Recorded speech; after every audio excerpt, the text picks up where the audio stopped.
കാലം അങ്ങനെയാണ്. ചിലപ്പോൾ കാവ്യാത്മകമായി കണക്ക് തീർക്കും. അങ്ങനെ തീർക്കുമ്പോൾ അതിനൊരു ഭംഗിയും മനോഹാരിതയും ഒക്കെ ഉണ്ടാവും. യഥാർത്ഥത്തിൽ വിധിയുടെ നടത്തിപ്പ് കൂടിയാണ് ജനാധിപത്യം എന്ന് പറയുന്നത്.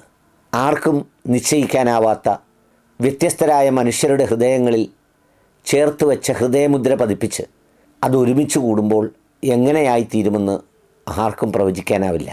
ഒഴുകുന്ന നദി മനോഹരമായിരിക്കുന്നു എന്ന് പറയുന്നത് പോലെ ഒഴുകുന്ന ജനവിധിയും മനോഹരമാണ്. ഇതൊക്കെ ഓർത്തത് ഇന്നൊരു മനുഷ്യന് ഔദ്യോഗികമായി വീട് നൽകി. അത് മറ്റാർക്കുമല്ല, ഇന്ത്യയുടെ പ്രതിപക്ഷ നേതാവിന്. കുറച്ചുകൂടി വ്യക്തമായി പറഞ്ഞാൽ തൻ്റെ സ്വത്തും സമ്പത്തും വരുമാനവുമൊക്കെ രാജ്യത്തിന് സംഭാവന നൽകിയ ജവഹർലാൽ നെഹ്റുവിൻ്റെ പവിത്രനെ വീട്ടിൽ നിന്ന് താക്കോല് പൂട്ടിയെടുത്ത് ഇറക്കി വിട്ടതിന് പ്രായശ്ചിത്തം ചെയ്തു. പൂട്ടിയവർ തന്നെ പുതിയ വീട് തുറന്നു കൊടുക്കുന്നു. അത് പറയാതെ എങ്ങനെ മുന്നോട്ട് പോകും? നിഷ്പക്ഷ നിലപാടിൽ അതിനെക്കുറിച്ചാണ് എനിക്ക് പറയാനുള്ളത്.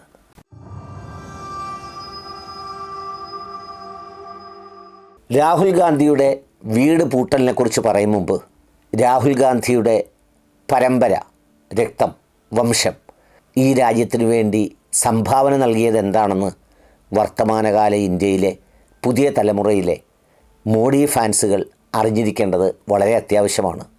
തൻ്റെ സമ്പത്തിൻ്റെ 98% രാജ്യത്തിന് സംഭാവന നൽകിയ ഒരാളെ അന്നും ഇന്നുമുള്ളൂ. അത് ജവഹർലാൽ നെഹ്റുവാണ്.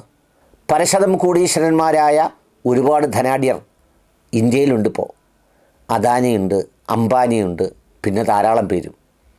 എന്നാൽ അങ്ങനെ ഒന്നും അറിയപ്പെടാൻ ആഗ്രഹിക്കാതെ രാജ്യത്തിൻ്റെ ആ പൊതുമണ്ഡലത്തിൽ രാഷ്ട്രീയ വീക്ഷണത്തിൽ അലിഞ്ഞു ചേരാൻ ആഗ്രഹിച്ച ജവഹർലാൽ നെഹ്റുവിൻ്റെ ആ കണക്കുകളിൽ ചിലതൊക്കെ ഇന്നും ചരിത്ര പുസ്തകത്തിൽ മായാതെ കിടപ്പുണ്ട്.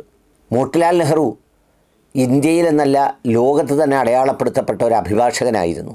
അദ്ദേഹത്തിൻ്റെ സ്വത്ത് ചില്ലറയായിരുന്നില്ല. അദ്ദേഹം താമസിച്ചിരുന്ന വീട് ആനന്ദഭവനം അദ്ദേഹത്തിൻ്റെ മരണശേഷം ഈ മകനാണ് രാജ്യത്തിന് വിട്ടു നൽകിയത്. സ്വരാജ് ഭവനായി. ജീവിച്ചിരിക്കുമ്പോൾ അവിടെ സ്വാതന്ത്ര്യസമര സേനാനികളുടെ താമസ സ്ഥലവും ഭക്ഷണം കഴിക്കാനുള്ള ഇടവും ഒക്കെയായിരുന്നു. അന്നൊന്നും ഷൂസ് നക്കുകയായിരുന്നില്ല, മുട്ടിൽ ഇഴയുകയുമായിരുന്നില്ല. പിന്നീട് സ്വാതന്ത്ര്യം കിട്ടിയതിന് ശേഷം 196 ഏക്കർ ഭൂമിയാണ് ഡൽഹിയുടെ ഹൃദയഭാഗത്ത് രാജ്യത്തിനായി ജവഹർലാൽ നെഹ്റു വിട്ടുകൊടുത്തത്. ഇന്നത്തെ വില വെച്ച് കൂട്ടിയാൽ ഏതാണ്ട് 1,20,000 കോടി രൂപയുടെ സ്വത്ത്. ആ സ്വത്തുക്കളൊക്കെയും രാജ്യത്തിന് വിട്ടുകൊടുത്തത് എന്തെന്നറിയോ?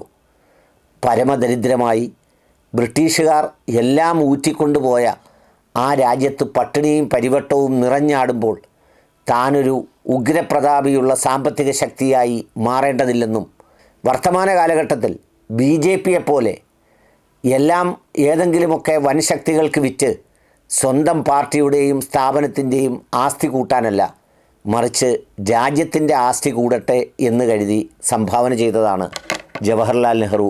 അതൊക്കെയും തീർന്നില്ല. അദ്ദേഹം എഴുതിയ വളരെ പ്രസിദ്ധമായ 3 പുസ്തകങ്ങളുണ്ട്. നമുക്കറിയാവുന്നതുപോലെ glimpses of world history, the autobiography and the discovery of India. ഇത് 3ഉം വലിയ പ്രചുരപ്രചാരം നേടി എല്ലായിടവും വ്യാപിച്ചപ്പോൾ ഒരുപാട് റോയൽറ്റി കിട്ടി ജവഹർലാലിന്. ആ കാശിൽ നിന്ന് ഒരു വിഹിതം തൻ്റെ മകളുടെ അക്കൗണ്ടിൽ നിക്ഷേപിച്ചു. മറ്റൊരു വിഹിതം രാജീവ് ഗാന്ധിക്കും സഞ്ജയ് ഗാന്ധിയുടെയും അക്കൗണ്ടിലിട്ടു. അതുകൂടാതെ എല്ലാ മാസവും 25,000 രൂപ വീതം ഒരു സംഭാവന എന്നോണം അലഹാബാദിലെ കമല മെമ്മോറിയൽ ഹോസ്പിറ്റലിൽ, അതായത് നെഹ്റുവിൻ്റെ ഭാര്യയുടെ ഓർമ്മയ്ക്കായി തുടങ്ങിയ ആശുപത്രിയിലേക്ക് ഒരു പ്രധാന വിഹിതം കൈമാറുമായിരുന്നു. കിട്ടിയതിൻ്റെ ഏതാണ്ട് പകുതിയോളം തുക അവിടെ നിർധനരായ രോഗികളെ ചികിത്സിക്കുന്നതിന് വേണ്ടിയാണ് അത് നൽകിയത്. അദ്ദേഹം മരിച്ചപ്പോൾ അന്ന് പ്രതിപക്ഷ നേതാവായിരുന്ന പിന്നീട് പ്രധാനമന്ത്രിയായ AB വാജ്പേയി നടത്തിയ പാർലമെൻറ്റിലെ ഒരു പ്രസംഗമുണ്ട്. അതിൻ്റെ വരികൾ ഇങ്ങനെയാണ്: chairman sir, it was a dream which merged into infinity. ഒരു സ്വപ്നം ദേ ശൂന്യതയിലേക്ക് ലയിക്കുന്നു. The dream was of a world free from fear and hunger.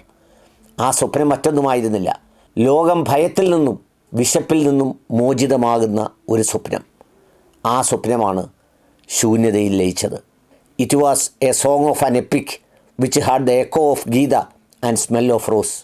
ഗീതയുടെ പ്രതിധ്വനിയും റോസാപുഷ്പങ്ങളുടെ സുഗന്ധവുമുള്ള മനോഹരമായ ഒരു മഹാകാവ്യമായിരുന്നു അത്.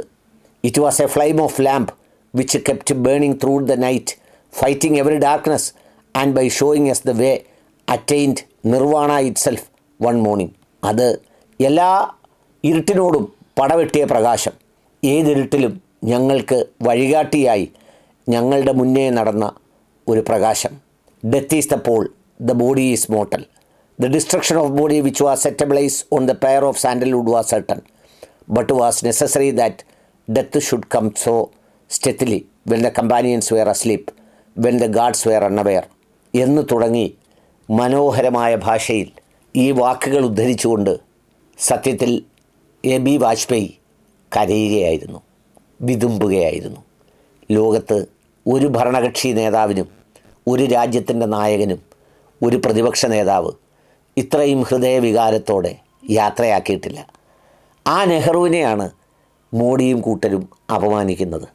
ആ നെഹ്റുവിൻ്റെ പേരാണ് ചരിത്രത്തിൽ നിന്ന് മായ്ച്ചു കളയാൻ ശ്രമിക്കുന്നത്.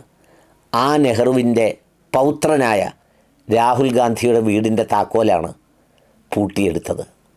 ആ താക്കോൽ ദേ ഇപ്പോൾ മനോഹരമായി തിരികെ നൽകുന്നു മറ്റൊരു വീടായി.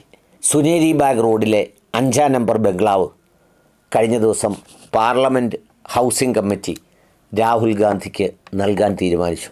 ഒന്ന് ഓർത്ത് നോക്കൂ, കാലം ഏത് കൈകൾ കൊണ്ടാണോ താക്കോല് പൂട്ടി പുറത്തേക്കെടുത്തത്, ആ പുറത്തേക്കെടുക്കുമ്പോൾ അത്രയും കാലം ജീവിച്ചതിൻ്റെ എല്ലാ സങ്കടവും വിഷമവും ഉണ്ടെന്ന് ഒപ്പം നിന്ന പരിചാരകരെ ചേർത്ത് പിടിച്ച് ആശ്വസിപ്പിക്കാനും അവരോടൊക്കെയും താതാത്മ്യം പ്രാപിക്കാനും യാതൊരു മറയുമില്ലാതെ സങ്കടത്തോടെയാണ് ഇറങ്ങുന്നതെന്നും എന്നാൽ ഒരു നിലപാടിൻ്റെ പേരിൽ അഭിമാനത്തോടെ തല ഉയർത്തി മടങ്ങുന്നതിൻ്റെ സുഖവും സന്തോഷവും ഉണ്ടെന്ന് ലോകത്തോട് വിളിച്ചു പറഞ്ഞ ആ രാഹുൽ ഗാന്ധിയെ ഇന്ത്യയിലെ ജനങ്ങൾ അഭിമാനത്തിൻ്റെയും സ്നേഹാദരവിൻ്റെയും മുദ്ര നൽകി പ്രതിപക്ഷ നേതാവാക്കിയപ്പോൾ അതേ സൂര്യൻ, അതേ ചന്ദ്രൻ, അതേ പ്രകൃതിയെയും പ്രപഞ്ചത്തെയും സാക്ഷിയാക്കി താക്കോൽ മടക്കി നൽകുന്നു.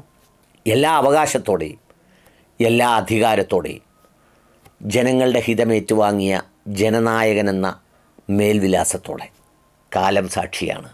കാലം ഒന്നിനും കണക്ക് തീർക്കാതെ, കണക്ക് ചോദിക്കാതെ കടന്നു പോയിട്ടേയില്ല.